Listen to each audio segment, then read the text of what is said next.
Hey guys, tonight we drift back to a world of misty fjords clinking bronze buckles and longboats bobbing gently by the shore. You're standing barefoot on cold stones, shivering a little as the morning fog swirls around your ankles. The sun hasn't risen yet, but already the longhouse behind you hums with quiet movement shadows, slipping through the gloom, tightening belts, sharpening blades, and combing beards? Yes, really. You wipe sleep from your eyes with a fur-wrapped hand and glance toward your gear axe shield tunic, and your prized comb carved from reindeer antler resting neatly beside your boots. There's something absurdly ritualistic about it this calm before the storm. You reach for the comb without thinking, not just because you want to look your best when stealing someone else's silverware, but because that's what's always done. You comb your beard before a raid. Everyone does. You probably won't survive this, by the way. Just saying. So, before you get comfortable, take a moment to like the video and subscribe, but only if you genuinely enjoy what I do here. And hey, tell me where you're listening from and what time it is. Are you tucked into bed at 10 p.m. in Toronto or dozing off at 2 a.m. in Ho Chi Minh City? Now dim the lights, maybe turn on a fan for that soft background hum, and let's ease into tonight's journey together. You start at the chin, dragging the teeth of the comb slowly through thick bristles. The strands part with a satisfying tug. You can still smell yesterday's fire smoke, meat grease, and oddly pine sap. It's not a perfect scent, but it's yours. Your beard has grown wild since spring, curling and coiling with the winds of 3 coastlines. There's a knot near your jawline where some sea salt hardened. You pull through it with a small wince as the wood teeth of the comb snag and then slip free. You're not alone in this. Around you, a dozen other men are silently doing the same. Some smooth braids down their beards, others massage oil through wiry tangles. No one speaks. There's a kind of reverence here, a sleepy rhythm to this collective grooming like monks preparing for prayer. Except your prayers involve sharp iron and other people's monasteries. The idea of Viking cleanliness might seem a little off-brand. After all, aren't these guys supposed to be wild, mud-caked barbarians foaming at the mouth as they leap from boats and set entire villages on fire? That's the stereotype, big, loud, stinky. But the truth is far more amusing. Vikings were surprisingly hygienic. Archaeologists keep finding toiletry kits buried in old Norse settlements. Combs, tweezers, razors, even tiny metal ear spoons for scooping out wax. That last one is more horrifying than any axe wound. And yes, grooming mattered. You're standing in a world where appearance signals strength, where a well-kept beard tells stories about your self-respect, your clan, and your status. Some warriors twist theirs into braids tied with bone beads. Others let them hang loose and wild like seaweed trailing from a drowned god. But even the wildest among you still combs. Because going into battle with an unkempt beard is like showing up to a duel in mismatched shoes. Technically fine, but people will talk. As you comb, you think about the stories your beard holds. The reddish tip singed by that torch in Lindisfarne. The faint stripe a memento from that brawl in Hedeby when someone swung a clay pot. You could shave it all off, but then who would believe you? Beards are your battle journal. And the act of grooming isn't just practical, it's oddly centering. Your heartbeat slows a little. The nervous churn in your stomach settles. There's something grounding about this pre-raid ritual. It pulls your focus inward into the present moment. Like deep breathing, but with more dead hair. You glance across the camp and spot Bjorn, your cousin, muttering something under his breath as he untangles a particularly defiant knot. He's using a bone comb that used to belong to your uncle, the one who once wrestled a bear, or at least claimed to. He always swore the comb brought him luck. Spoiler alert, it didn't. But now Bjorn swears by it too. Some things get passed down whether they work or not. The sky begins to brighten ever so slightly, and you know the signal will come soon. The boats are ready. The sails furled the sea, groaning softly in the distance. There's a strange kind of beauty to this moment. The collective quiet. The shared anticipation.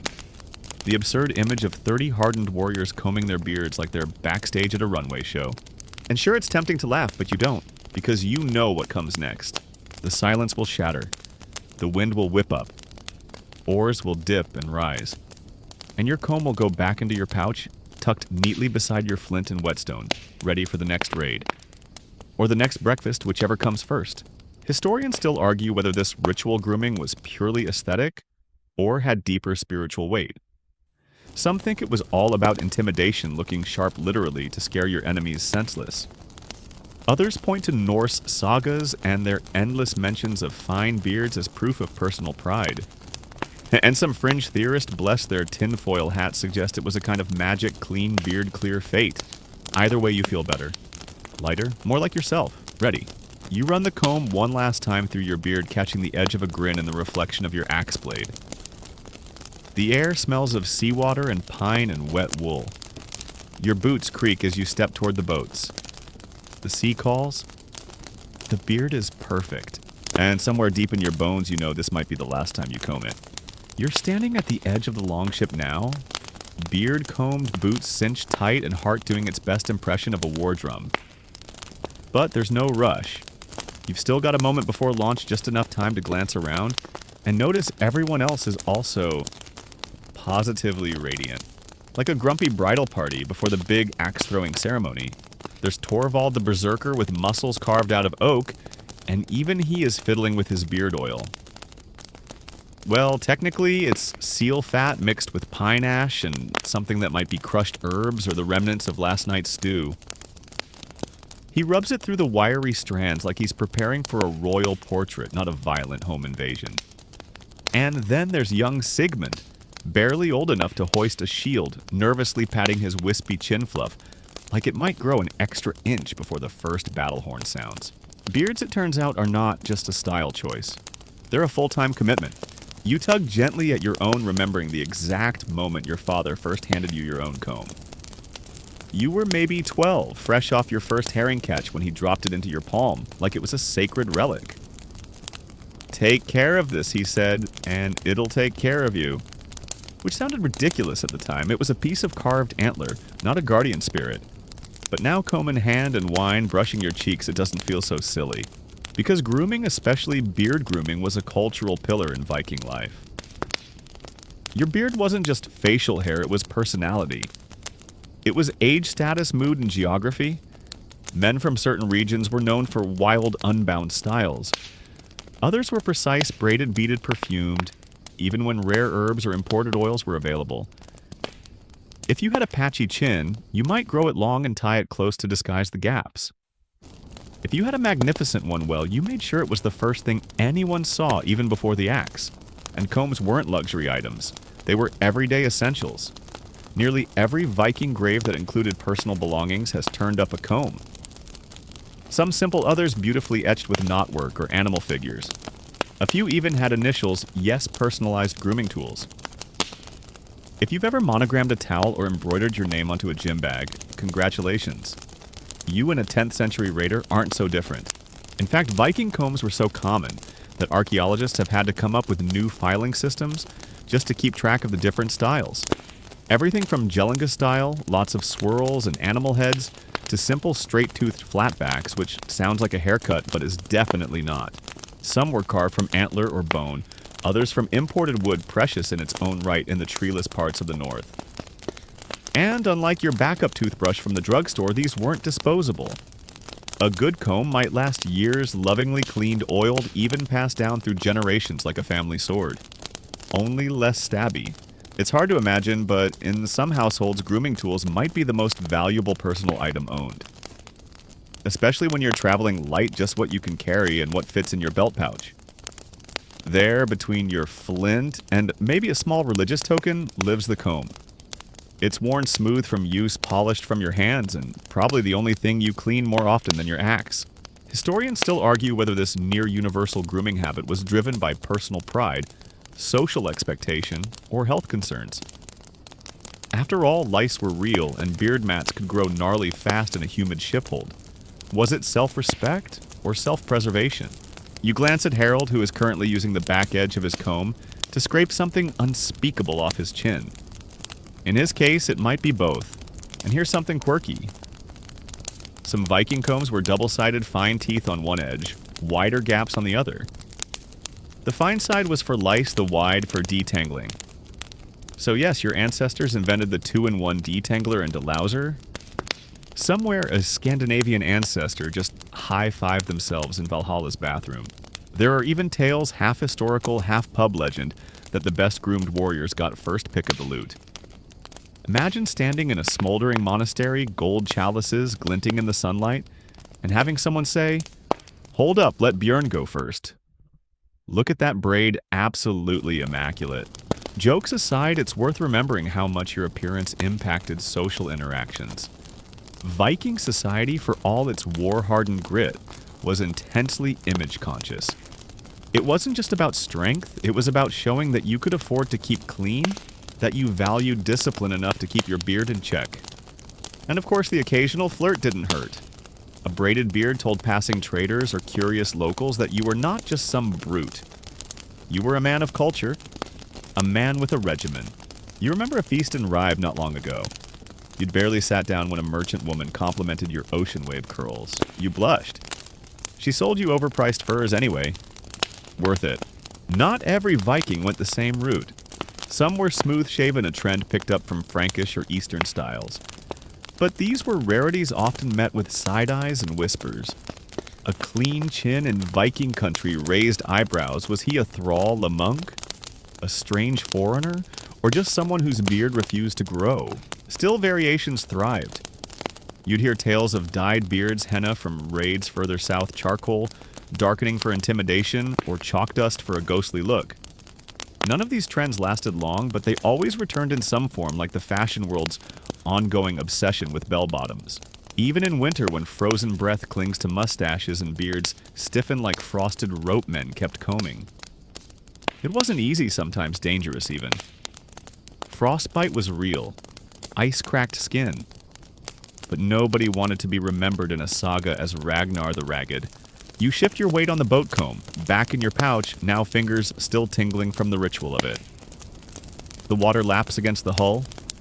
A distant gull cries, and behind you someone hums a half-forgotten tune, the kind sung around fires while passing around beard oil and dried fish. The day stretches ahead like a flat sea. Your beard is combed, your comrades are ready, and somewhere across the channel, someone's about to be very surprised. The longship creaks as it glides over the glassy water, your freshly combed beard catching the sea breeze like a living flag of readiness.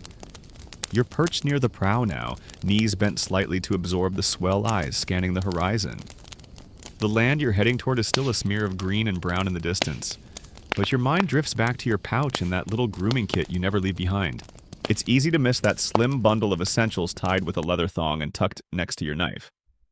But open it and you'll find the mark of a civilization more detail-oriented than it gets credit for.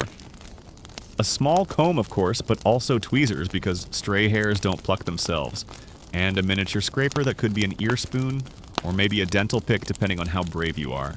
You might even have a nail cleaner in there, something sharp and hook-like for getting the grit out from under your fingers after a long day of rowing, raiding, or wrestling a particularly muddy sheep. Each tool is carved with simple efficiency. No frills. Just form and function polished from constant use. You'd think it was a soldier's medical kit if you didn't know better. These grooming kits were standard fare, not luxury, not status symbols. Just what people carried. Across Norse settlements from Hedeby to Birka, archaeologists have unearthed hundreds of them.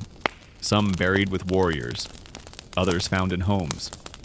A few still tucked inside the decayed leather of what must have once been belt pouches, now just dusty outlines in the earth. These weren't one-offs. This was the Viking version of phone wallet keys. You glance over at Einar, who's currently using his tweezers to remove a splinter from his thumb, with the delicacy of a man doing embroidery.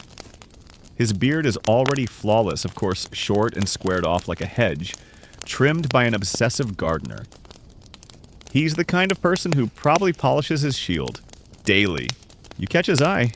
He shrugs and mutters, "Can't raid with the splinter." Fair enough. And it wasn't just warriors who valued these tools. Women too carried grooming kits, though theirs often included more elaborate items. Small mirrors made of polished bronze, finely wrought scissors, and even cosmetic jars. Yes, Vikings had cosmetics. Not much in the way of lipstick or blush, but certainly eyeliner charcoal and ash ground fine and applied with sharp sticks. For both genders. If that makes you think of pirates wearing coal, you're not far off. Historians still argue whether these cosmetic habits had purely aesthetic value or whether they carried symbolic or even ritual meanings. Maybe the eyeliner was for intimidation to darken the eyes and make a face more formidable in battle. Or maybe it was just trendy. Who knows? The fact that grooming tools were often beautifully decorated suggests more than just practicality. It hints at personal pride and a little vanity. Maybe even affection. Take that one comb you found last year while helping your uncle dig post holes near the old burial mound. It had delicate knotwork etched along the spine, and what looked like two tiny wolves flanking a central sun motif. That wasn't just a lice comber. That was a story. A prayer. A signature. Some combs had runes on them. Names, short blessings, or amusingly insults. A comb from Ribe had a scratched message that roughly translates to, "For the smooth fool." Imagine handing someone that at Yule. Happy holidays, now tame that mop. Then there were the comb cases, yes cases. Your comb might be stored in a little box or sheath, often carved to match the comb's decoration. Some even had loops for hanging off belts, like a sort of ancient Norse fashion accessory. You can picture the scene in the local thing assembly, everyone with their beard kit hanging proudly like leather satchels in a coffee shop today. Just replace the cappuccinos with smoked herring. Fringe historians speculate that in certain communities, the number or quality of your grooming tools might have indicated your role. Like a status badge, are you a thrall, a merchant, a warrior, a beard braider for hire? No one's found definitive proof, of course, but it's a fun idea. Who knew your pocket comb might double as a CV? And then there's the practical side. Vikings lived in close quarters. Ships, longhouses, bunk rooms, and lice. Well, they were real. Personal grooming helped keep infestations down, or at least manageable. You'd probably still end up with a few hitchhikers, but better combed out than spreading unchecked. Which makes that lice-scraping comb suddenly look less quaint and more heroic. You remember the old story told around the hearth about a warrior who fell in battle? Not to a sword or spear, but to a fever brought on by an infected bite. Made worse because he never cleaned his beard, never combed out the nits. Let that be a lesson your aunt said passing you your first pair of tweezers. Don't be the smelly one. And God's help you if you ever showed up to a feast with food still clinging to your beard. It was considered deeply shameful. You'd be mocked mercilessly, not just behind your back, but in song. Viking humor was cruel that way. Nothing escaped poetic ridicule. A comb then was more than hygiene. It was armor for your dignity. As the shoreline grows clearer, your fingers twitch toward your belt pouch again. Just to check. Make sure the comb's still there. It is, of course, tucked right beside your good luck charm and that tiny shard of amber you picked up in Gotland. You don't really believe it's magical, but it's a habit now. One you're not keen to break. The sea hisses softly beneath the hull. The sail catches wind. A gull wheels overhead and screeches like it knows what's coming. You tug your hood tighter, smooth the edge of your beard with a practiced swipe of your hand, and breathe deeply. Soon you'll step ashore. Soon your axe will swing. But for now, all is still. Your comb waits patient in your pouch. And so do you. The boat crunches softly into the shore and you step down into the wet sand boots, sinking just slightly. There's the faintest mist curling around your legs, and ahead lies the low silhouette of a settlement roofs, peeking over the morning fog like shy onlookers. But no rush. There's still time, and your thoughts drift again to your beard. Because here's something the sagas rarely mention. Beard style was a language all its own. A man's beard wasn't just a collection of hairs doing their best to rebel against gravity. It was curated, intentionally shaped. A symbol in some cases of tribe temperament and tactics. You reach up and thumb the edge of your own beard a little shorter, near the cheeks fuller at the chin. A style common in your region favored by rowers who didn't want side strands blowing into their eyes mid-oar. Eirik beside you has a braided goatee that narrows into a point like a dagger. He says it makes him look faster. You're not sure it works like that, but you admire the commitment. Behind you, Ivar wears his beard short and tight, almost Roman in its discipline. He claims it keeps lice away, though he also claims he once head-butted a bear into unconsciousness, so Grains of salt all around. Some warriors go further, splitting the beard into multiple braids, tying beads at the ends, or decorating with bits of carved bone or colored string. You once saw a chieftain with 5 separate braids, each dyed a different color. He said it made him look like a god. He looked more like a broom, but no one told him that. Even among everyday folk, beard styles said something. Traders might keep theirs modest and neat, clean lines, easy maintenance, while the seasoned raider might cultivate wild growth just to look more intimidating at first glance. Imagine sailing toward shore and seeing 30 men with giant windblown beards and axes shouting things you don't understand. The beard's doing half the work. In some cases, styles mark affiliation. A certain trim might be popular among warriors from Vestfold, while another was favored in the far north, where ice crusts formed so thick that only tightly bound braids could keep the hair from freezing solid. Beard identity wasn't just personal, it was geographical. Historians still argue whether these beard customs were codified or informal. Were there rules? Or was it more instinctual, like how you somehow know not to wear sandals into a blizzard? Some fringe theorists even suggest beard shapes were connected to clan symbols worn on the face like a banner. So instead of a coat of arms, you had a goatee of destiny. You bend slightly and run your hands over your beard again. It's still smooth. Still tidy from earlier. Good. The last thing you want is to show up looking like a mad fisherman. First impressions matter. Especially when those impressions involve shouting, brandishing weapons, and maybe trying to look scary while also hoping no one notices you're kind of new at this. There's a rhythm to it all. The way warriors adjust their cloaks, the way they check the buckles on their boots. But the beards, that's the finishing touch. The war paint of the face only organic and hopefully lice-free. And yet there are those who go against the grain. You once met a man with no beard at all, not shaved, just genetically forsaken? Poor soul. His name was Kettle, which means kettle, but everyone called him Cadle the Bear. He tried everything, oils, prayers, yelling at goats, but not a single whisker would sprout. He finally took to wearing a tiny fake beard tied to his ears with thread. It fooled no one, but he wore it proudly anyway. You admired that. In the sagas, beards show up constantly.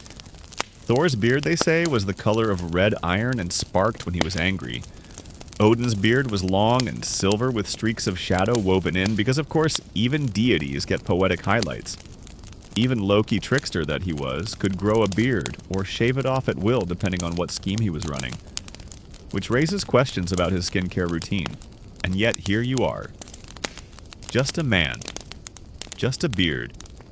Just another day in a life filled with wind salt and the occasional monastery plundering. But this is the moment you live for, not the fighting, not the fire, but this quiet between the grooming and the storm. A breath. A stillness.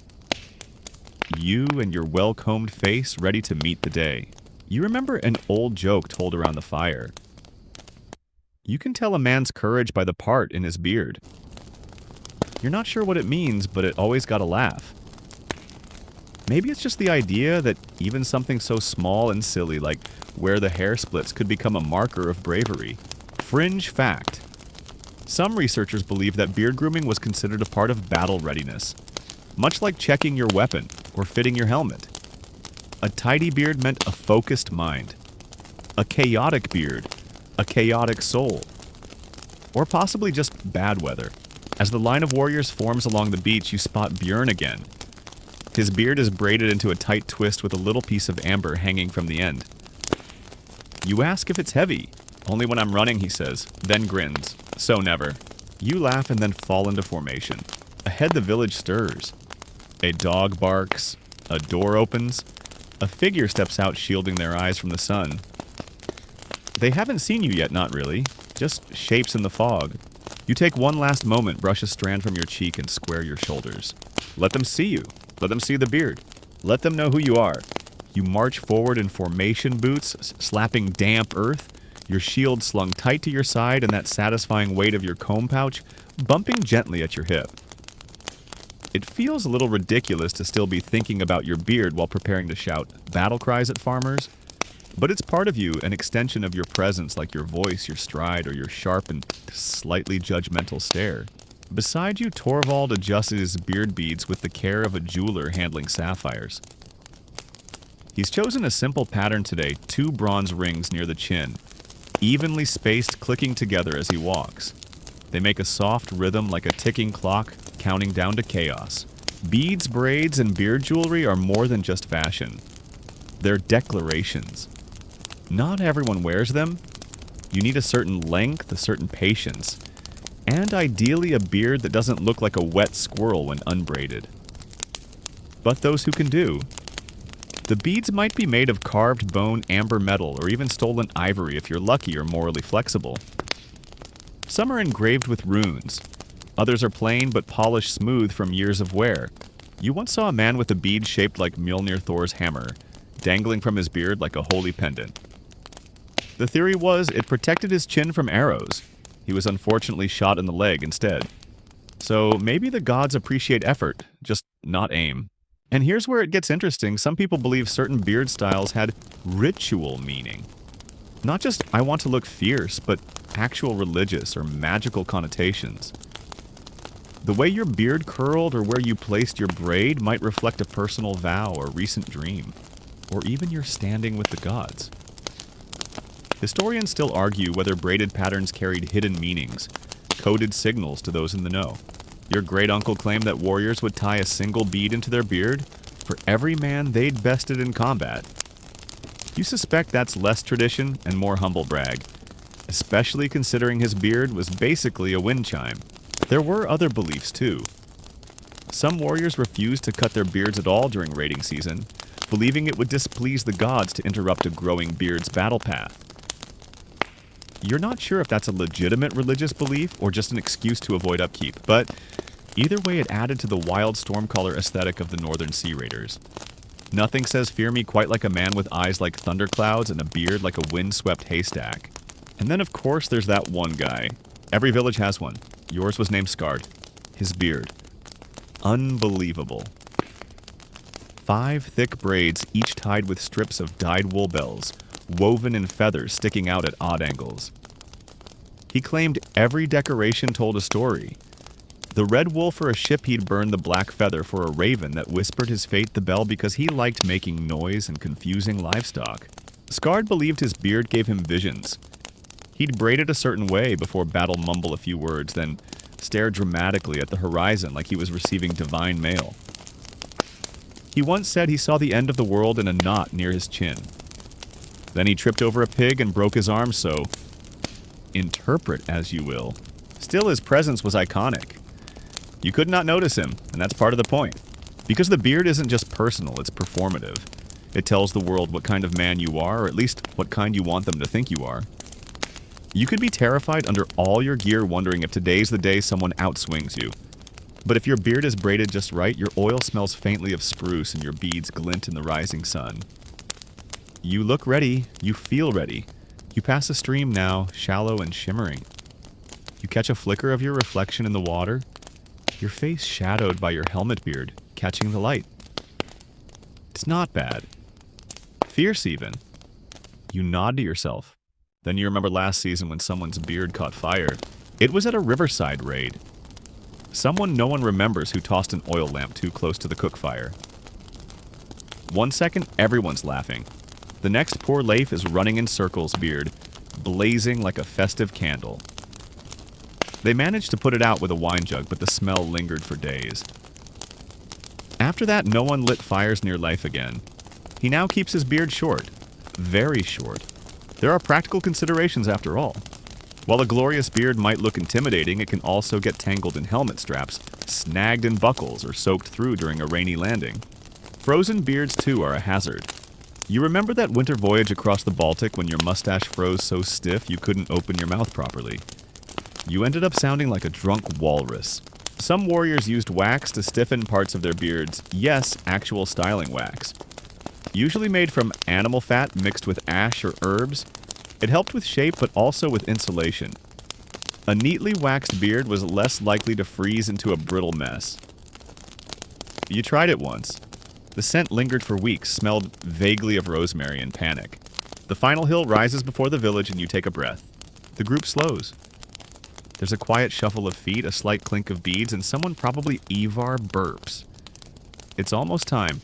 You reach up one last time and press your palm gently to your beard. It's still in place. Still neat. Still you. Because for all the armor, all the noise, all the shouting and striking and sprinting, this part is yours alone. Your comb, your ritual, your history.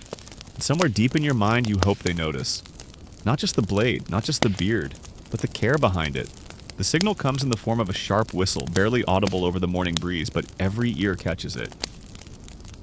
You grip your axe tighter, shield already in position, boots shifting in the loose gravel. Ahead, the village gate stands ajar either from confidence or carelessness. A few sleepy chickens strut across the path like they own the place. You march, but before you even reach the walls, someone behind you mutters a quiet charm, not a battle prayer, not a cry to Odin, but something about keeping the knots in his beard tight. And somehow it doesn't sound silly. Because for many of you, combing wasn't just about appearance, it was ritual. Sacred even. Not in the thunder and lightning way of Thor smashing frost giants, but in the quieter, older magic of daily devotion. You remember your mother combing your hair as a child. How she murmured old lullabies while untangling the knots. How the rhythm of the teeth through your scalp could almost lull you to sleep. She told you stories about how your ancestors believed that spirits could get trapped in tangles that a knot might hold a nightmare or a whisper from the dead. Combing, she said, was a way to clear them. To begin the day clean. So before every raid, every voyage, every journey into the unknown, you combed. Not just because it made you look like a fearsome man, but because it smoothed the edges inside your mind. That's why this moment matters. You stand with a dozen others, warriors, farmers, fishermen turned raiders for the season. And each of you carries the weight of quiet ritual woven into the most visible part of your face. Some call it vanity. You know better. Historians still argue whether Viking grooming had deep spiritual significance or was simply a well-developed sense of decorum. Did combing keep you sane or just clean? Was the act magical or just mechanical? It's hard to say.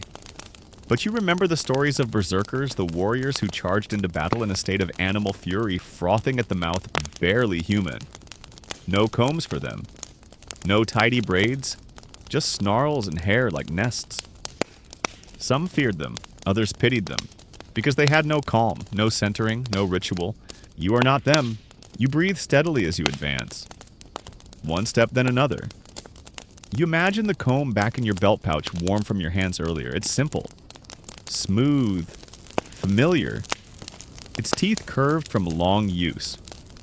You don't need to touch it, you just need to remember it. That's enough. Around you, the others hold the same quiet tension. Some chant, some hum. One mutters a rhyme under his breath. Comb the beard, still the sea. Braid the braid, strike clean and free.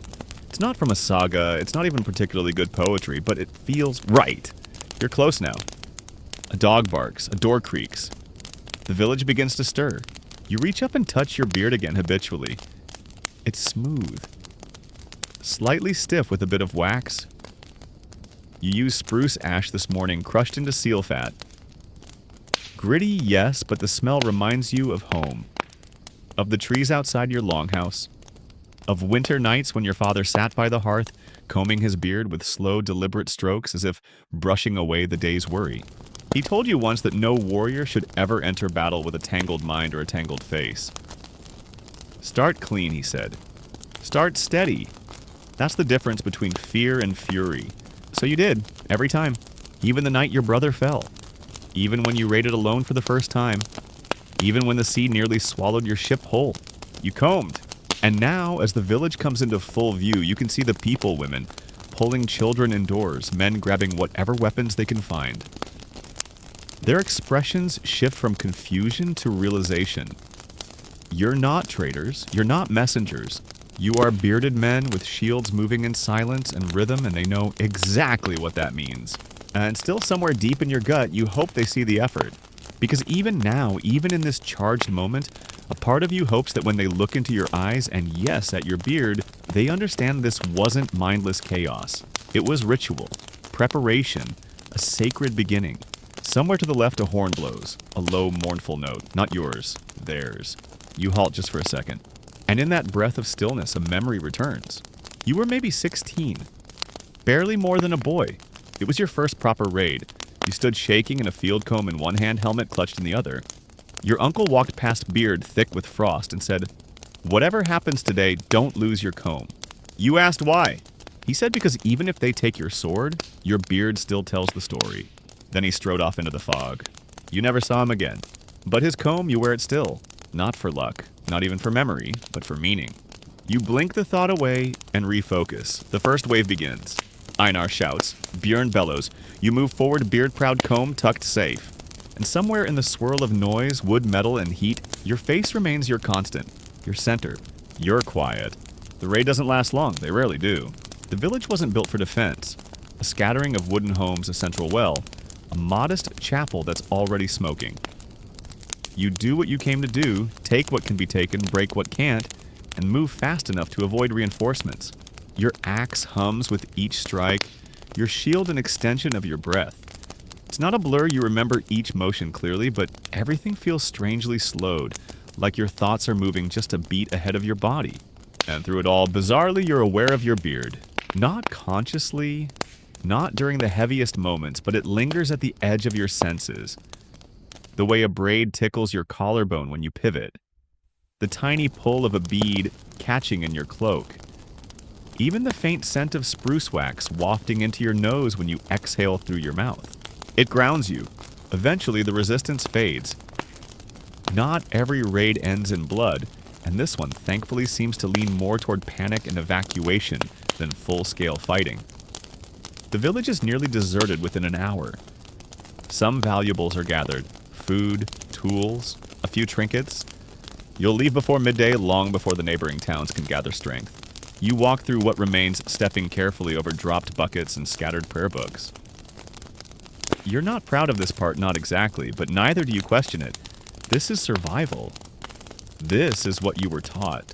Still, the silence afterward always feels strange.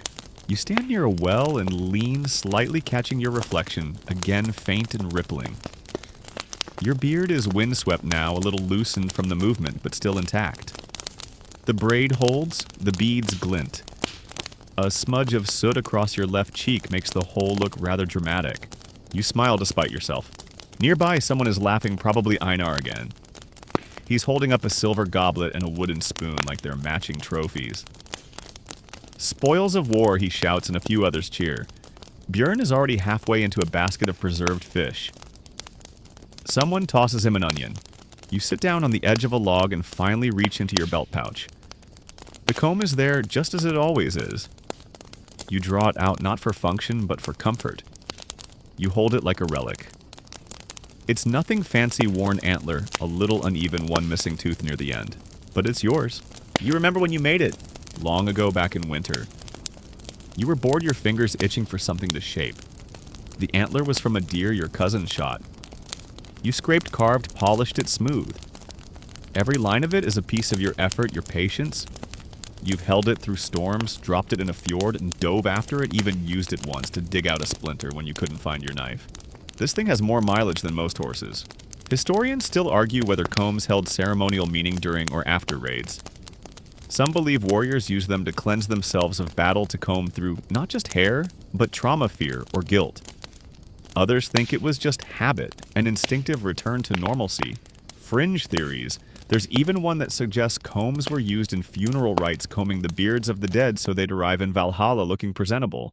You believe it. You've seen it. Last summer when Asgeir fell during the siege at Dublin, the first thing anyone did before tending to wounds, before carrying him away, was reach for his comb. Björn did it, hands shaking.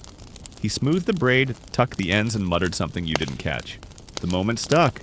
You run the comb gently through your beard now, not because it's tangled, but because it calms your breathing. The repetitive motion, the light pull, it's almost meditative. A way of telling your body it's over, for now. A breeze kicks up carrying smoke and salt. You close your eyes. You wonder how far back this ritual goes. Your father did it, his father too. Maybe even further, before there were combs, before there were names. Just fingers untangling curls beside a fire. There's something ancient in it. Nearby, someone starts singing, low and tired. One of the old songs. You can't quite make out the words, but the melody settles over the camp like a blanket. Everyone's voice is a little hoarse, a little raw from shouting, but the tune holds. You imagine what this village will say years from now?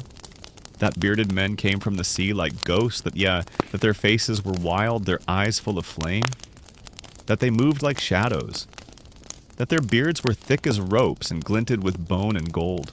You wonder if that's how sagas are born. Not from truth, but from the way your silhouette looks in smoke and morning light. Your beard feels soft under your palm, now warmed by the sun. The comb slides through it once more, catching on a knot from earlier. You work it free, gently, carefully. A warrior walks past you and nods. Ready. You nod back, tuck the comb away, adjust your belt, stand. The ship waits. You walk slowly down to the shore boots kicking ash and seagrass. Behind you, the smoke will rise a little longer. Ahead, the tide begins to pull. The longship rocks softly like it knows the way home. You board. You sit. And as the oars dip in rhythm as the horizon stretches wide, you reach once more for the pouch at your side, just to check. Still there. Still yours. The longship pushes out from shore, the rhythm of the oars falling into that slow, hypnotic beat.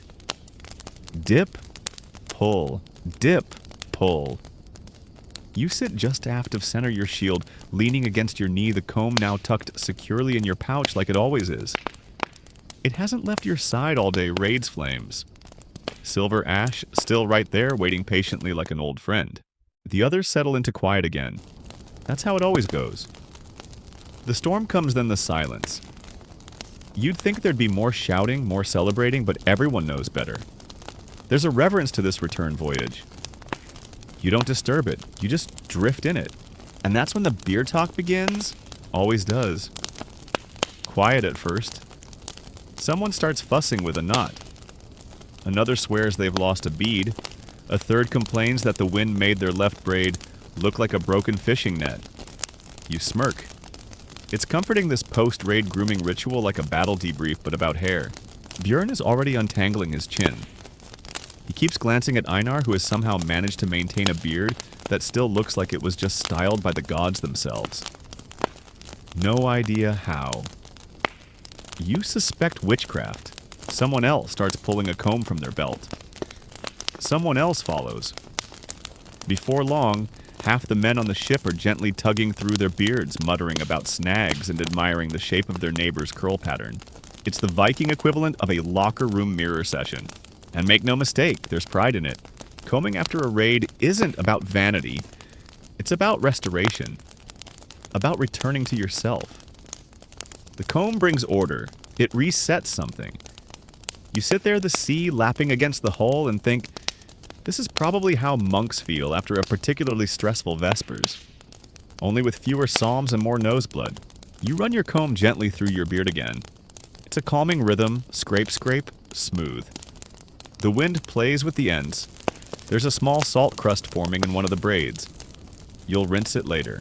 Historians still argue whether these moments of post-battle grooming were communal bonding rituals or simply practical hygiene. Either way, they mattered. Sagas even mention warriors whose beards were clotted with red after battle, but whose first act after survival was not prayer nor feasting but combing, reclaiming their face. And that's the heart of it, isn't it? You don't comb your beard because you're vain.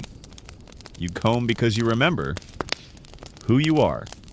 Who you were before the horn blew. Before the gate broke. Before the scream that sounded like someone else's voice left your own throat. You comb the man back into yourself. Fringe theory time. Some scholars believe Vikings saw the beard as a kind of spiritual antenna linked to wisdom instinct or even fate. The longer the beard, the closer you were to the gods. A divine tether. A fuzzy lightning rod for destiny. Most academics roll their eyes at that one. Still, when the wind blows just right and you feel the tug of a braid across your cheek, it's not hard to imagine the presence of something watching. You glance across the ship. Einar has produced a tin of wax. He's working it through his beard with the precision of a smith forging a sword. Every twist deliberate, every strand placed. You call out, "Didn't know we were sailing to a wedding." He shrugs. You never know who's watching. Fair.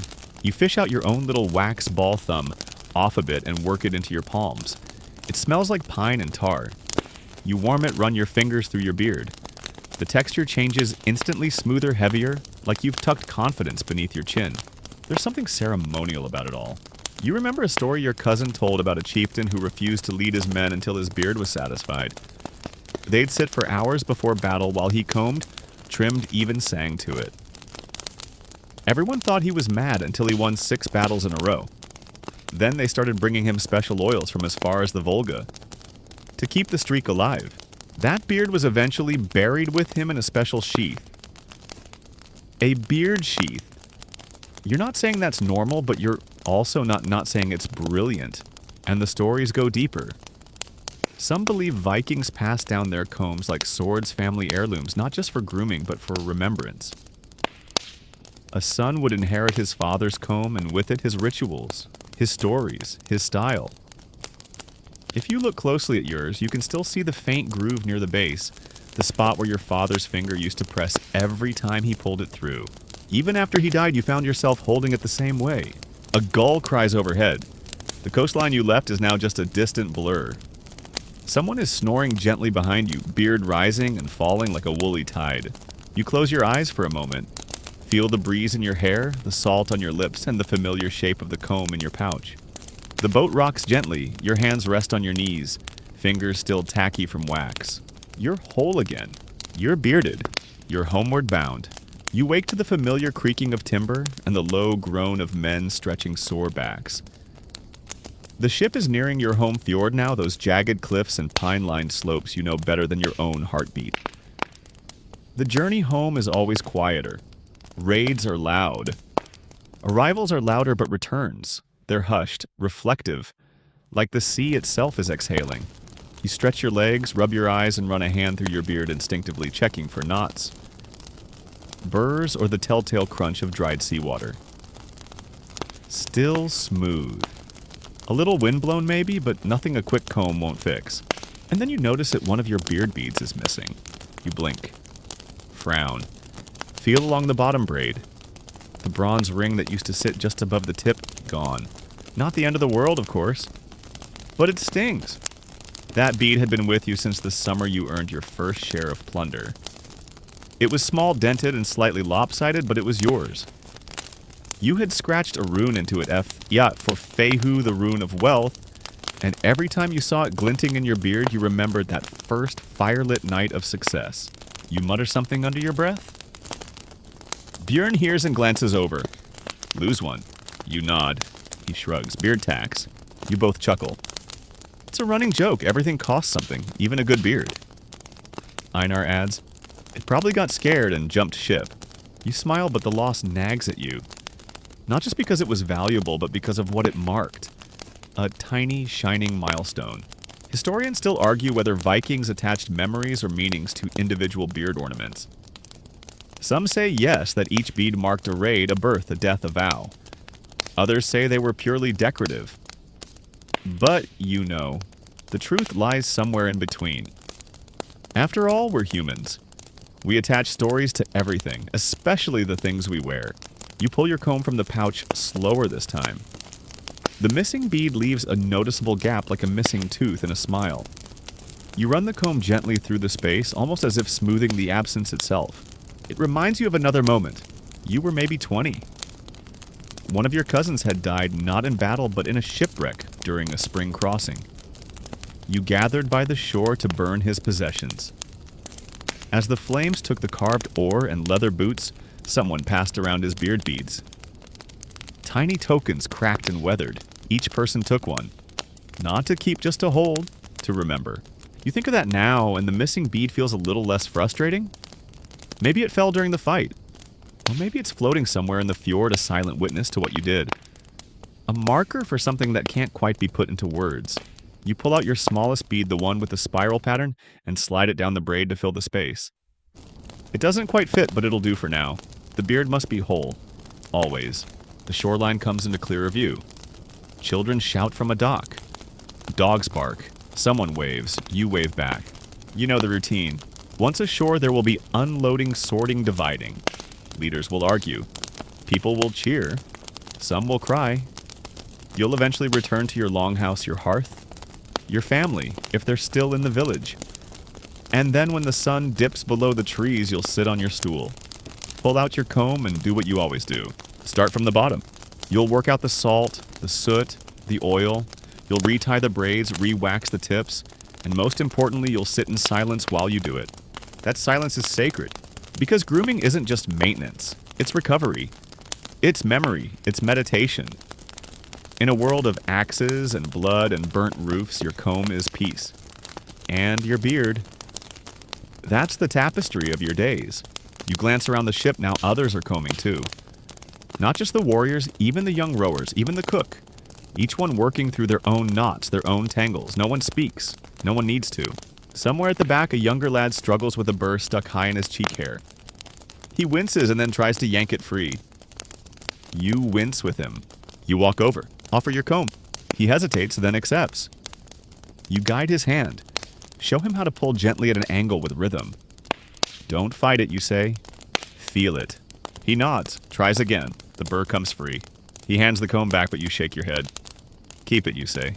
He looks surprised, really. You nod. It's time for a new one. You feel lighter already. A little less tied to the past. A little more ready for the future. The ship finally scrapes into the dock. A spray of cold water hits your boots. Voices rise, ropes fly. You step onto solid ground, wind still teasing your beard. There's work to do, but first maybe a quiet place, a new comb, and a moment to sit. The dock welcomes you with the usual mess of barking dogs, shouting children, and someone's grandmother scolding a goat like it owes her money. You step down onto the wooden planks and feel the weight of the journey settle into your knees. Not just the physical distance, but the invisible length of everything you've seen, done and remembered, braided into the folds of your mind like strands of beard. Your fingers still twitch towards your pouch out of habit, only to remember you gave your comb away. It leaves a strange emptiness like a ring you've worn so long that your hand feels wrong without it. But not in a bad way. More like space has opened for something new. As you move down the dock, villagers begin to gather. Some eye the hall, others eye the warriors. You catch a few staring at your face. Not your eyes, not your axe, but your beard. Of course they are. Back home, beard styles are more than personal. They're local art. Each fjord, each hamlet has its signature. A certain way the mustache curls, a popular braid shape, a wax scent that lingers like pine smoke in the halls. You grew up among these details, learning, copying, modifying. The village elder once told you that when he was young, a beard knot's direction could mark which side of the fjord you were from. You weren't sure whether to believe him. He also claimed he once saw a mermaid with a beard. Still, every village has its flavor. Historians still debate how deeply these regional styles influence social standing or marital desirability. Did a neat high-knot beard mean you were a good cook? Did dyed tips indicate a tendency toward poetry? The sagas don't say. But it's undeniable when you see a man walking toward you with a certain beard style, you know where he's from before he speaks. You remember the first time you saw someone from the inland settlements, no salt in their hair, but thick, heavy beards that seemed built for snow. Full cheeks, deep oiling, and braids woven so tightly they looked carved. They combed less often, less wind to tangle them, but their beards held like armor. Contrast that with the islanders' shorter styles, tighter cuts, more beads and decoration. Their combs were often carved from bone, sometimes whale, sometimes bird. One man you met claimed his comb was made from a walrus tusk blessed by a thunder priest. You pretended to be impressed even though it looked more like a butter knife. You reach your longhouse. It's quieter than you expected. The hearth is cold and a thin layer of dust covers the threshold stone. You push open the door and find your stool exactly where you left it. The light from the window lands perfectly across it like it's been waiting. You sit. The silence fills you up in the best way. From a small chest near the bed, you pull a bundle wrapped in cloth. Inside, resting beside a sealed bottle of beard oil and a pouch of beads, is your old backup comb. It's a bit thicker than your usual, made of birch carved in a spiral pattern along the spine. A gift from your uncle the year you turned 15. He told you then, this one's for after a fight. You smile. You turn it over in your hands. It's never seen battle, only the quiet moments afterward. The safe ones. The ones where you sit like this and remember the things you didn't say. The people you didn't lose. The things you'll never forget. You dip your fingers into the beard oil scented with ash bark and juniper and rub it through your palms. Then slowly, you begin. The first pass of the comb is quiet. The teeth glide through the braids like a boat through reeds. The wax softens, the knots yield. You work slowly, tenderly. Your fingers remember every curve of this ritual. You start at the edges where wind bites first. You move inward, toward the chin, toward the center. Each stroke a memory. Each pass a prayer, though you don't speak it. Across the village, other men will be doing the same. In longhouses, on porches by firelight. Some comb while recounting stories to children. Some do it in silence like you.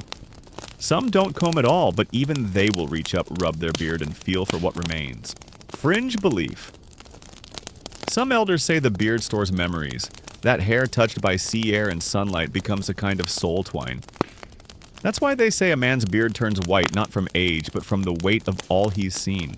You finish your combing and set the birch comb down, carefully on the table. The silence lingers soft and heavy. You think of the bead you lost, and for a moment you miss it not just as a decoration, but as a chapter. Then you reach for the pouch. You pick a new one, a simple silver ring, once belonging to your father. You slide it down the braid just past where the missing bead used to sit. It lands there with a small click. New chapter.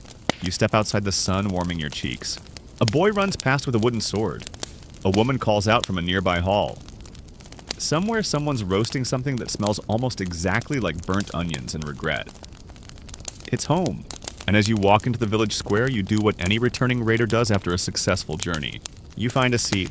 You lean back. You wait for someone to ask, "So how was it?" You stroke your beard, let it glint, and begin. "So how was it?" The question comes from a boy no older than 12 sitting cross-legged near the fire pit, a half-eaten apple in one hand, and wide, eager eyes fixed on you. His face is still smooth, untested, but his curiosity burns brighter than any hearth. You see yourself in him the way you used to stare at the older warriors, hoping for a crumb of their stories. You stroke your beard, lean in slightly, and speak. You don't tell him everything, of course. Not the blood, not the screams, not the burn of fear when the gate first creaked open. You leave out the broken bead, the memory of your cousin's funeral, the moment when you stood still in the smoke and thought, "What if this time I don't return?" Instead, you tell him about the ship's glide through fog so thick it looked like you were sailing across clouds. You describe the color of the sky when the raid began, a soft, peach-stained blue like fire glowing behind glass. You say that a goat chased Einar through a courtyard, and that Björn tried to charm a village girl with a song about onions. You let the boy laugh. And then you speak about the beard. You explain how before the raid you took time to comb each strand. How the scent of spruce filled the air. How every stroke of the comb made your hand feel steadier, your thoughts clearer. You say that some men sharpen blades, but others sharpen themselves. That a calm beard is a calm mind. He squints at you, chewing thoughtfully, but doesn't it just get messy again? You grin. That's why we do it every day. He nods, tucks the thought away. Already you see the gears turning. He's picturing his first comb, his first braid, his first battle. You sit back, your own beard soft against your collar. Across the fire, two elders are talking quietly. One is rubbing oil into his graying beard, the other trimming the ends with a tiny knife. The motions are precise, almost reverent. It's like watching monks tend to a sacred scroll, only with more grunting and the occasional sneeze. You look around the village square. You see beards of every kind, thick and proud, short and curled, patched with gray, decorated with feathers, ringed stones. Some are plain. Some are practically maps of entire lives. A few boys walk by with peach fuzz proudly waxed into points like the beginning of something epic. And it is. Historians still debate whether Viking grooming traditions were passed primarily through families or forged in raiding bands. There's evidence for both. Fathers teaching sons, uncles teaching nephews. But just as often, it was the ship crews, the warbands, who developed shared ritual styles and tricks. And you remember your first raid vividly, not just for the clash of metal, but for the way everyone combed afterward in synchronized silence. Like a ceremony, like a spell. You glance at your beard now fully rebraided, the silver bead catching the firelight. You've started thinking of your beard not as something you wear, but as something you tend. A garden, a legacy, a timeline of all the men you've been. There's a knock at the post behind you. You turn and find your sister standing there, arms crossed, half smiling. She's holding something wrapped in cloth. For you, she says. You take it, unwrap it. It's a new comb, made of dark horn with a pattern of waves carved into its spine. The teeth are wide, perfect for smoothing out sea wind snarls. You turn it over in your hand. It's warm from being held. Smooth. Strong. She shrugs. You've earned a better one. You look at her. It's beautiful. Better not drop this one in the fjord, she says, and walks off before you can respond. You chuckle, thumb running across the carvings. It feels right in your palm, heavier than your last. You hold it up to the firelight, then slide it carefully into your belt pouch. A man nearby races a cup to new combs. You nod to new stories. The cup is passed, the night grows darker, and the square begins to thin. People drift back to their homes. The boy with the apple curls up near the fire, now dozing, still holding the core in his hand. His dreams probably smell like wax and pine. You sit there for a while longer, comb untouched in your pouch, your beard softly rustling in the evening breeze. A fringe belief flickers through your mind, something Evolva once told your father. That when you tend your beard with care, the ancestors notice. That every comb stroke is like ringing a bell they can hear in the other world. That somewhere beyond the veil of mist and flame those who came before are watching. You look up at the stars. You think of your father's hands, your uncle's stories, the bead you lost, the boy who now dreams of braids and raids. You think of all the versions of yourself braided into this beard, young, reckless, afraid, proud, laughing, all still here. You rise slowly, stretch, and walk toward the longhouse. And just before stepping inside, you reach into your pouch, pull out the new comb, and press it to your chest. You whisper, "Let's see where you take me." The next morning arrives like a whisper. No horns, no shouts. Just the faint creak of the longhouse roof and the rustle of wind sneaking through the cracks. You lie still on your bedding, staring up at the beams above one arm draped across your chest. Your beard splayed across the woolen blanket like a small sleeping animal. You reach down and touch it. Still there, still soft. Still bearing the faint scent of juniper and fire. You smile. The new comb rests on the table beside your bed, catching the pale morning light. You study it for a moment, how the wave-carved spine seems to shimmer when you move your head like sunlight on water. It's a work of art, but also a tool. A simple object with sacred use. You sit up. Stretch. The bones crack just loud enough to make you feel a little older. Outside, the village is slowly waking. Chickens peck at the frost. Someone's chopping wood. You hear laughter. It's the best kind morning laughter, unhurried and clean. No fear in it. You begin your morning routine. Not armor, not sharpening, not strategy. Just you and your comb. You dip your fingers into the oil again, less this time, and work it through your beard. The motion is slow, thoughtful. A kind of greeting. Like saying, "I know you're still here, old friend." You start from the bottom braid. That's the braid of arrival, the one that marks the return. Historians still argue whether Viking grooming had structured ritual stages like parts of a religious ceremony. Some believe certain passes of the comb symbolized aspects of life, birth, battle, death, rebirth. Others claim it was all practical habit shaped by necessity, but you've always believed in meaning, even if no one else sees it. You work your way upward. The strands part easily under the new comb's polished teeth. It glides better than the old one. No snags, no skips. Just a smooth whispering sound like sails catching wind. Outside your window, smoke curls from a dozen chimneys. Your village is fully alive now. You'll head out soon. There'll be a council. They'll want your recounting of the raid.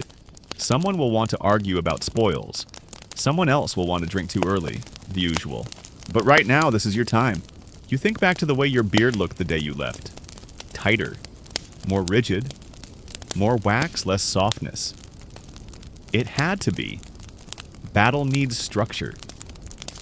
Now, though, you're letting it breathe. Letting it fall a little more freely. The ends curl naturally without strain. There's something honest about that. You wonder if people can tell just by looking what kind of journey you've had. Your fingers find a small knot behind your jaw. Not serious. Just a stubborn twist of hair that's decided to rebel. You focus on it. Work it gently, no force. Just rhythm. Time. Pressure. That's how most problems get solved, really. While you work, your mind drifts to the sea, to the firelight, to the bead you gave the boy. He'll be excited. He'll comb it like it's made of gold. Maybe he'll tell his friends. Maybe he'll tell no one. That's the thing about beard stories, they stay quiet unless you want them heard. You tuck the comb away again, now warmed by your hand. It fits perfectly in your belt pouch like it always belonged there. You smooth your tunic, adjust your belt, and stand. In the mirror-like shine of a bronze bowl, you glimpse your reflection. The beard looks content. Not polished, not proud, just calm. You nod. Outside the square is busy already. Children race past squealing. Women carry baskets. One man is cursing his goat again. Another greets you with a clap on the shoulder and a glance down at your beard. New comb. You nod. He whistles. Good grain, horn. Gift, you say. He gives you a look of deep approval, the kind that only another bearded man can give. Then he moves on. You walk through the village, slowly taking it in. The feel of home under your boots. The scent of baking bread, smoke, and sea. A child tugs on your sleeve and asks if the silver in your braid is real. You nod, and she runs off, triumphant. At the hall, the others are gathering. Some are already seated. You can see the leaders standing around the table arguing over numbers and names. One looks up and gestures you in. Come, he says. Let's sort this. You take your seat. Fold your arms and stroke your beard once before speaking. You recount the raid in full, the fog, the landing, the village, the resistance, the goat, Einar's terrible song. Your voice is steady, your story measured. No embellishment, but no modesty either. Just truth told the way it should be. No one interrupts. You finish with a simple phrase, "We came back whole." And as you say it, your fingers find the bead you replaced yesterday, the silver one. It's cool, smooth, heavy with memory. Afterward, they move to spoils. Dividing, debating, predictable. You stay quiet for most of it, your part already said. But when it's done and the hall begins to empty, one man stays behind. He's older, beard white as driftwood comb tucked visibly into his belt. He walks up, pauses, then nods once. I heard what you did, he says. You look at him. Giving the boy your comb. You shrug. Seemed right. He studies you. You'll need a new one for battle. You smile. Already have one. He smiles too. Then he says you're not just keeping the beard. You're keeping the line.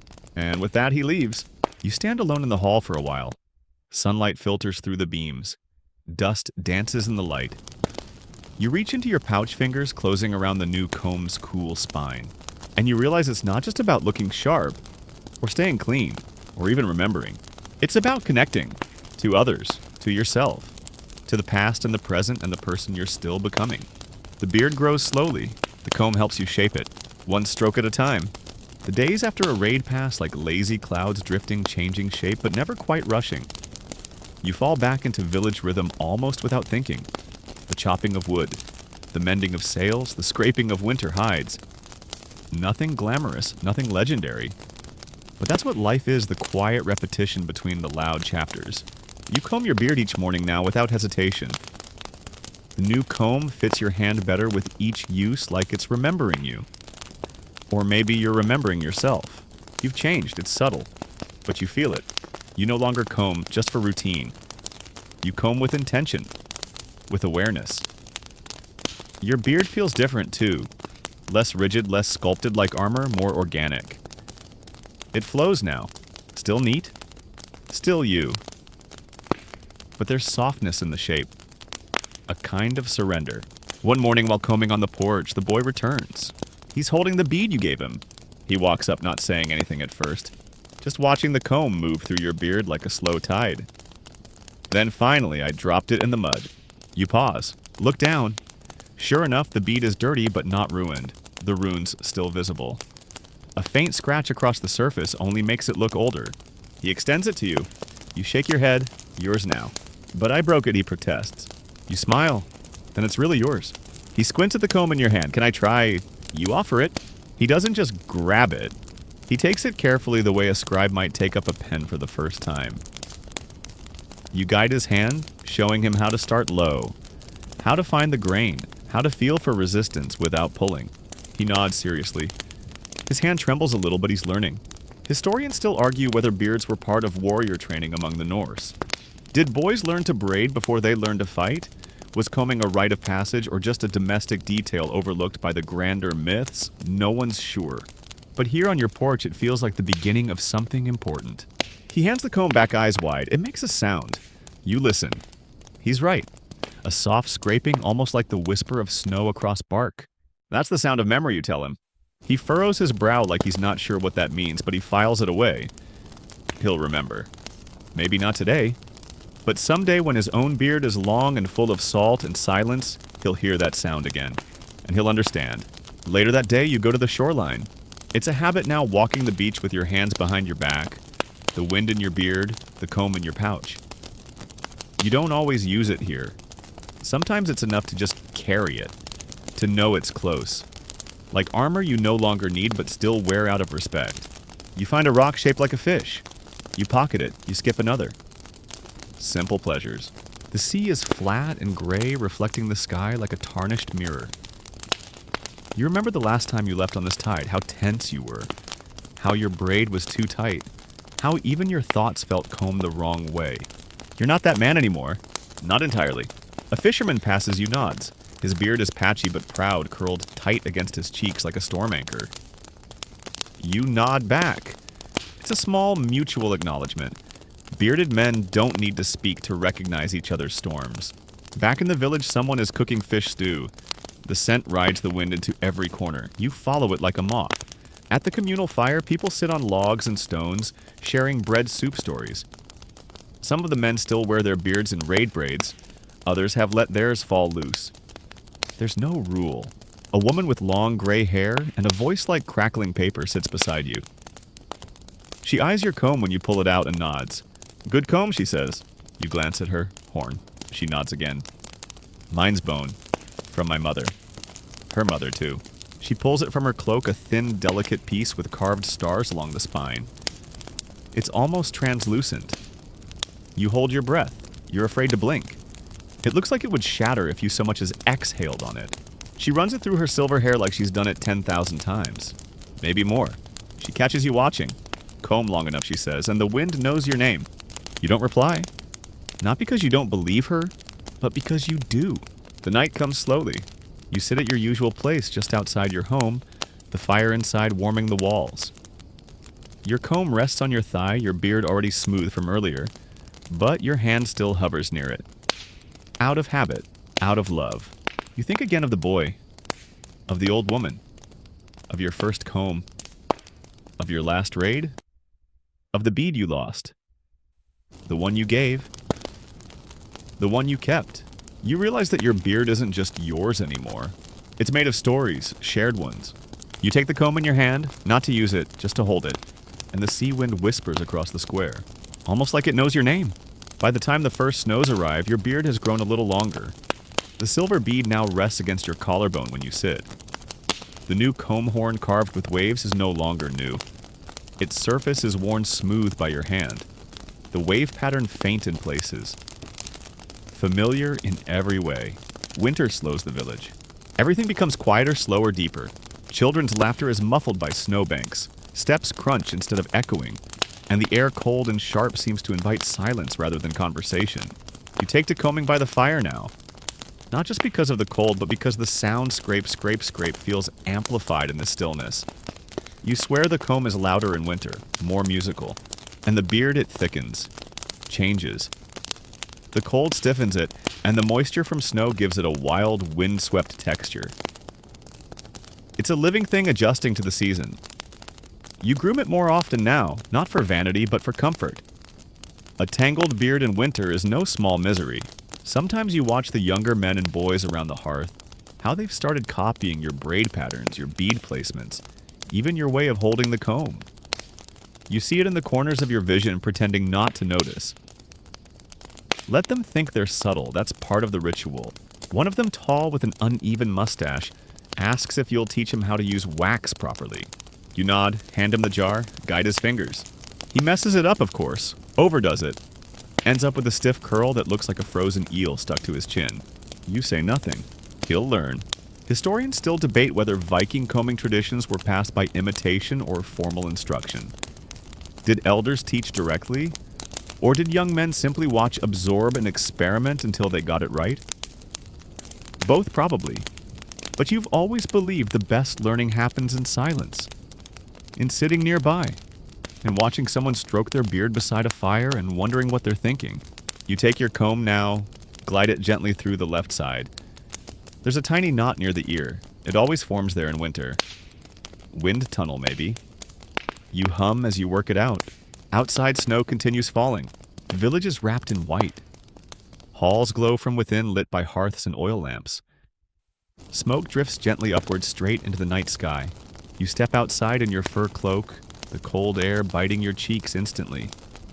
Your beard catches the wind rustling like dried leaves. You press it down, tuck it into the fur. The comb's warmth against your hip is strangely comforting, like a stone from home, kept in a traveler's pocket. You walk through the snow and notice something surprising. In front of almost every door, carefully placed almost like a ritual, are combs, set out like offerings. Some are bone, some wood, some horn. Some crude, some beautiful. Some paired with beads, others with small carvings or bundles of herbs. You didn't start this, but maybe you inspired it. You step closer to one house and study the comb outside. It's small, handmade, uneven teeth, probably carved by a child. There's a tiny cloth tied around the handle with a rune drawn in charcoal. B. Burkano, for new beginnings. You blink. The wind tugs at your beard. You cover it with your palm, not to protect it, but to shield the quiet moment. You continue your walk. Each house has one, even those with no warriors. Some are cracked, some polished to a shine, some clearly untouched for weeks, but all placed with care. Fringe belief. There are stories, half myth, half memory, that during certain winter nights the gods walk among villages. Not to punish or to bless, but simply to watch. And they stop not at temples, but at thresholds. And the combs left outside, they are signs of presence, of pride, of the unseen stories braided into daily life. You don't know if that's true, but tonight you hope it is. You reach your own house. You kneel in the snow, pull the comb from your pouch, hold it in both hands. And after a long, silent breath, you place it down on the stone beside your door. The wind doesn't stop, but it softens just a little. Later by the fire, you sit with a mug in your hand and a warm blanket over your knees. The room glows gold. Your beard, now relaxed and faintly steaming from the snowmelt, rests across your chest like a sleeping animal. You comb one last time for the day, not to untangle, not to smooth, just to remember the feel of the teeth, the warmth of the wood, the rhythm of movement that says, I'm here. I'm still here. You think of that bead again, the one you lost. You like to imagine it drifted out to sea, got caught in a current, carried north. Maybe some other warrior found it. Or maybe it sank into the silt and now lies undisturbed, sleeping in cold darkness. Either way, it's still part of the story. Like every knot you've combed out. Like every morning you've groomed in silence. Like every boy watching you without saying a word. You pull the blanket up, close your eyes. Tomorrow you'll retrieve your comb from the doorstep. Or maybe you'll leave it there another day, just in case the gods are watching. The next morning you rise before the sun. Not because of duty or noise or nightmares, just a quiet pull. The kind that tugs at your chest like an old song you haven't heard in years. You wrap yourself in your thickest cloak and open the door. The world outside is still. The sky a deep cobalt. Snow glows faintly in the moonlight unmarked. Even the air seems to hold its breath. Your comb is still there just where you left it. No footprints, no disturbances. But somehow it looks touched. Not moved, not shifted. Just a tiny glint along the spine that wasn't there yesterday. Like frost kissed it in a different way. You kneel again, brush the snow from around it, and pick it up. The teeth are cold, of course. But something about the feel in your hand is different now. Not heavier, not lighter, just quieter. As if the comb itself has exhaled. You nod to no one in particular, then tuck it into your pouch and stand. The village is still asleep, but a few doors over someone else opens their door. A man in his 40s, big shoulders, tired eyes and a beard nearly as long as yours. He steps out, sees you, and then looks down. You follow his gaze. He's holding his own comb. For a moment you say nothing. Then you raise yours slightly, just enough for him to see. He nods, holds his up in return. No words pass between you. They don't need to. You return inside, light the hearth, and begin your grooming. The motion is slower today, not from stiffness, but from reverence. Each pass of the comb seems to pull up a different memory. The boy with the bead, the old woman's translucent bone comb, the way your sister handed you this one, the morning fog on the deck of the ship, and deeper still, the voices of the men who taught you the songs you hummed as a child. The feeling of sitting in your father's lap as he combed his own beard, letting you pretend to hold the oil jar. You pause. It's all still here. In the wood. In the hair. In the rhythm of this daily act. You finish combing and tie in a new bead. A modest one wood carved with a spiral dyed dark with berry stain. Not to replace anything. Not to mark anything special. Just to remind yourself that you're still growing. Still becoming. That afternoon the boy returns again. He stands in your doorway, cheeks flushed from the cold. He's holding something behind his back. When he reveals it, you blink.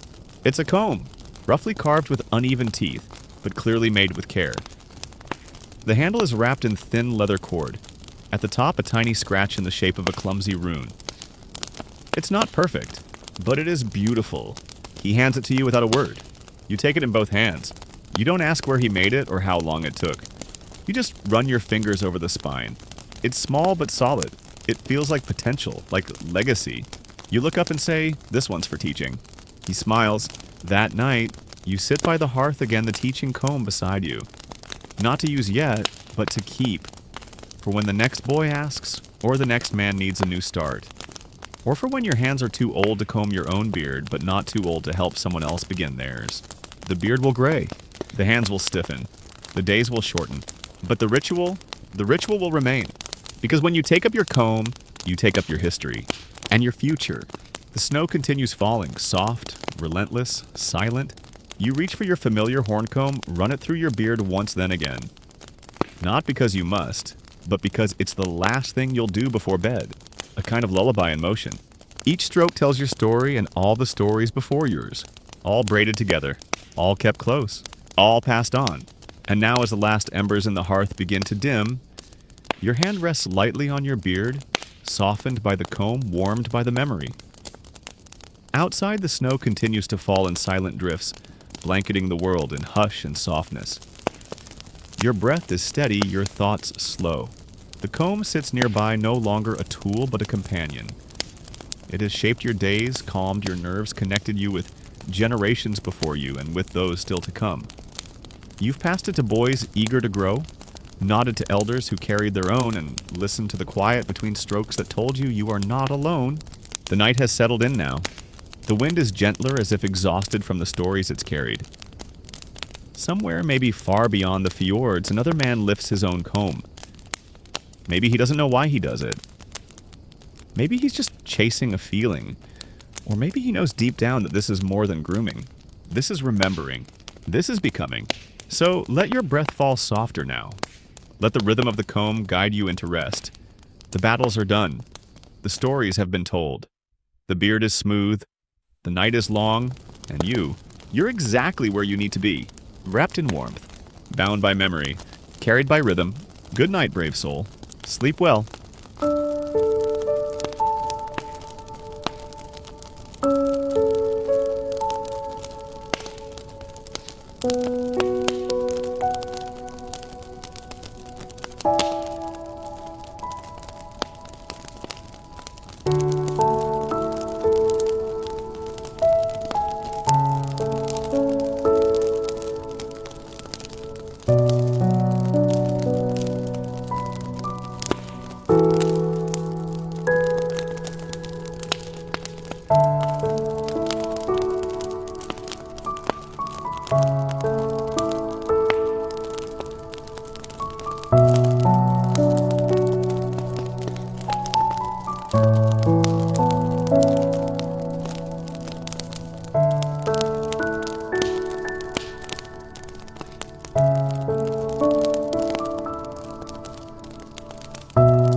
you.